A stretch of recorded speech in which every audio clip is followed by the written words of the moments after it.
यहाँ पे इसकी रोने की जो आवाज़ है वो भी चली गई। इस टाइम पे से कफ एंड कोल्ड कितनी तेज हो रहा है कि रो रही है ना, ये फुल स्पीड में रो रही है पर देखो आवाज़ नहीं आ रही।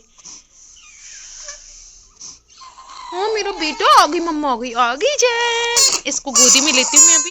Hello friends, welcome back to my channel. और आज मैं आप लोगों के साथ शेयर कर रही हूँ, इसको अभी है ना जुकाम हो रखी है, खांसी भी हो रखी है और इसकी नोज में से पानी निकल रहा है। तो मैं इसके लिए क्या कर रही हूँ, और ये बहुत परेशान है अभी। मतलब 2-3 दिन पहले तो ये हालत थी ना कि मैं पूरी पूरी रात, हम लोगों ने ड्यूटी लगी थी कि पहले हाफ एन आवर मतलब पहले वाले क्वार्टर में ये लेके बैठ रहे थे इसे, और उसके बाद में मैं इसे लेके बैठी थी। ये जगी थे 5 बजे तक, 12 से 5। उसके बाद में ये सोए थे और फिर मैं जगी थी। ऐसे करके हम इसे रख रहे थे क्योंकि खांसी इतनी ज्यादा हो गई थी कि मैं इसे सुलाती थी ना तो खांसी आ जाती थी। तो मैंने नेचुरली से कोई भी रेमेडी मतलब दवा नहीं दी मार्केट की। मैंने कौन कौन सी चीजें इसके साथ यूज में ले रही थी वही आप लोगों के साथ शेयर कर रही हूँ कि आप लोगों के लिए ये वीडियो हेल्पफुल हो। क्योंकि इन दिनों में क्या हो रहा है, मोस्टली सब बच्चे बीमार हो ही रहे हैं और हमारी प्योरी प्योरी बीबी भी बीमार हो गई क्या? आप देखो ये रह ही नहीं रही आज। मैंने गुगलू को गई। बच्चे जब बीमार हो जाते हैं ना, इतने चिड़चिड़े हो जाते हैं, इतना ज्यादा रोते हैं ना कि आपको क्या बताऊं, बहुत ज्यादा रोते हैं। तो फर्स्ट चीज जो आपको करनी वो ये है कि आपको ब्रेस्ट फीड जितना ज्यादा हो सकता है ना उतना ज्यादा अपने बेबी को कीजिए। ब्रेस्ट फीडिंग बहुत अच्छा होता है, इससे बच्चों को एंटीबॉडीज मिलते हैं, एंटीबायोटिक्स मिलते हैं। तो मैं इस टाइम पे से ज्यादा ब्रेस्ट फीड कर रही हूँ, कोशिश कर रही हूँ फॉर्मूला कम दूं क्योंकि ये उल्टी भी कर रही है ठंड की वजह से, तो डाइजेस्ट नहीं हो पा रहा। और ब्रेस्ट मिल्क है ना डाइजेस्ट जल्दी हो जाता है फॉर्मूला के कंपैरिजन में।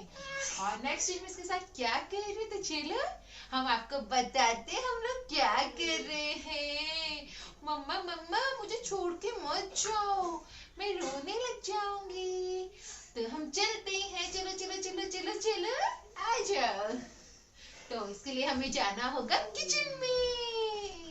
जैसा कि आप सभी को पता है कि अभी मेरा बेबी 4th मंथ में चल रहा है, 6 मंथ से छोटा है। तो मैं ट्राई करूँ जितना ज़्यादा हो सके ना इसको नेचुरल रेमेडीज मतलब नेचुरल तरीके से ही ठीक करूँ, दवाइयाँ कम से कम दूँ क्योंकि डॉक्टर इस टाइम पे अवॉइड करता है जब तक सीरियस कंडीशन नहीं हो।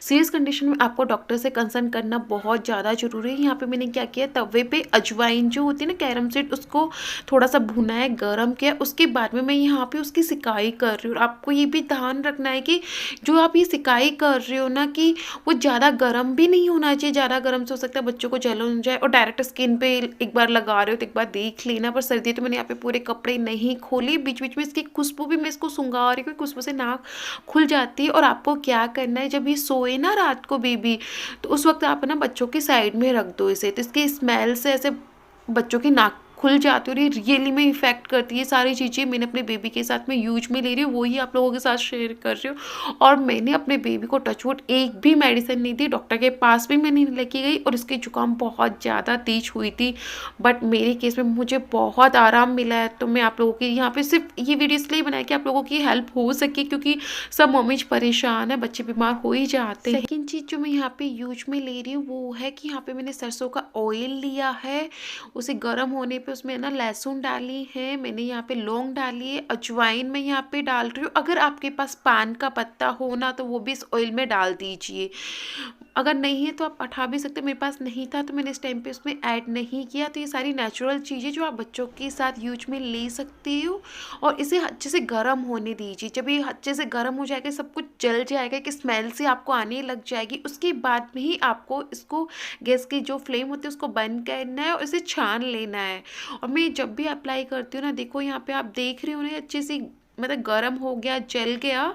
उसके बाद में ही मैं यहाँ पे बंद करूँगी। थोड़ा थोड़ा धुआं आने लग जाता है, जब ये जलने लगता है ना तो इसका ये साइन है। तो मैंने यहाँ पे छान के इसको अलग करके एक बोतल में डाल के आप रख लीजिए। और जब भी आप बेबी को मतलब लगाते हो ना उस टाइम पे आप इसे यूज में ले सकते हो। मैं है ना इसे लगाने से पहले, एक मेरा तरीका है, आप लोग लगाते करते होंगे नहीं करते होंगे, मैं इसका थोड़ा सा और गर्म कर लेती थी हल्का फुल्का, कि थोड़ा सा गुनगुना हो जाता है, बच्चा ठंडा हो रहता है ना, ऑयल ठंडा हो जाता है। तो मैं इसे जब भी अप्लाई करती थी अगेन थोड़ा सा गर्म और कर लेती थी। अब इसके मैं ना पैरों पे अच्छे से मसाज कर रही हूँ, क्योंकि ये जो तेल है ना, ऑलरेडी सरसों का तेल जैसे कि आप जानते हो सर्दियों में गर्म रहता है। और इसमें हमने जब लहसुन ऐड कर दिया, अजवाइन ऐड कर दिया, लौंग ऐड कर दी, तो इससे क्या होता है, इसकी तासीर और ज़्यादा गर्म हो जाती है। तो तेल अच्छे से गर्म हो जाता है। और जब ये गर्म हो गया तो बच्चों को गर्माहट देता है शरीर के अंदर। तो इस तरीके से आप बच्चों के शरीर पे लगाओगे ना तो बच्चों को बहुत आराम मिलता है।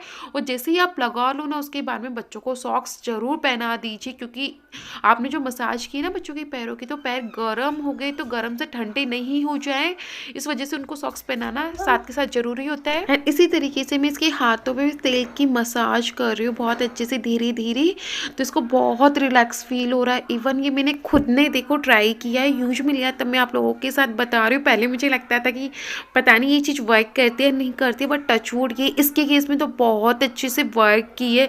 तो मैं आप लोगों को पर्सनली सजेशन ज़रूर दूंगी, एक बार ज़रूर ट्राई कीजिए। इस तरीके से बच्चों को सोने से पहले कीजिए, उसको डे में मत कीजिए। मैं इसे ना हमेशा सोने से पहले करती थी, क्योंकि सोने के टाइम पे क्या होता है बच्चे को गर्माहट मिलती है, और पहले कर देते इधर उधर रूम से निकालते हैं, ये भी इधर उधर होते हैं, बच्चों को वो गर्माहट नहीं मिलती।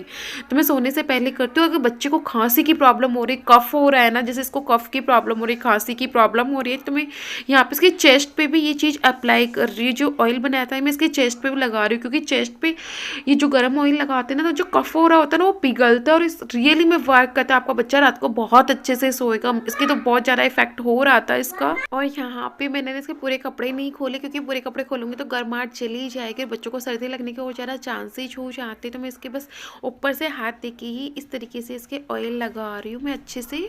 एंड बस फिर इसे मैंने अच्छे से कवर कर दिया, क्योंकि मालिश से शरीर में गर्माहट आती है ना, तो हवा नहीं लगनी चाहिए बॉडी को। थोड़ा सा गर्म शरीर रहेगा तो अच्छे से वो मतलब बच्चे ठीक होएगा, वो अच्छे से सोएगी। तो बस मैंने यहाँ पे इसको उड़ा भी दिया था, ये खेल रही थी। और इसके बाद में आप है ना बेबी को बाहर मत लेके जाओ, अगर ज़रूरत ना पड़े तब तक तो आप मत ही लेके जाओ, वरना अंदर ही रखो तो बहुत अच्छा इफेक्ट डालती है। एंड बच्चा जब रात को सो जाता है और उसे स्पेशली खांसी है, उसकी नाक बंद है ना, तो ये नेजल सलाइन करके एक ड्रॉप आती है जो आपको डॉक्टर सजेस्ट कर सकते हैं, या फिर आप ऐसे भी ला सकते हैं, बच्चों की नाक में डाल दीजिए। इससे बच्चे की नाक है ना खुल जाती है, और इसका कोई साइड इफेक्ट भी नहीं है, बच्चों के लिए सेफ है। तो मैं यहाँ पे इसकी नाक में डाल रही थी, क्योंकि इसकी नाक बंद थी तो ये आराम से सो सके। और हाँ, अगर बच्चों को जैसे कि बार बार खांसी आ रही है तो बच्चे का सिर है ना हमेशा आप तकिए के ऊपर रख सकते हो। तकिए के ऊपर रखने से क्या होता है, बलगम है ना मतलब गले तक नहीं आता, और उसको ज़्यादा खांसी नहीं होती, बच्चों को काफ़ी आराम पड़ता है। तो बस मैंने यहाँ पे इसका सिर है ना तकिए के ऊपर रख दिया था, नाक में ड्रॉप डाल दी थी, ये रात को मुझे परेशान नहीं करे, अच्छे से सो सके। तो बस ये सो गई थी। ये जो आप बच्चों पे ट्राई कर सकते हो, वो स्टीम होता है, स्टीम के लिए दवा आती है। तो मैंने इसको 1-2 दिन पहले यूज में ली थी, तो मैं उसकी रिकॉर्डिंग नहीं कर पाई थी, क्योंकि मुझे आइडिया नहीं था आप लोगों के साथ शेयर करना है। तो मैंने इसको स्टीम भी दी थी, तो आप स्टीम भी ट्राई कर सकते हो। अगर ज़्यादा प्रॉब्लम हो रही है, स्टीम बहुत अच्छी होती है, सेफ होती है बच्चों के लिए, और कफ वगैरह पिघल जाता है उससे।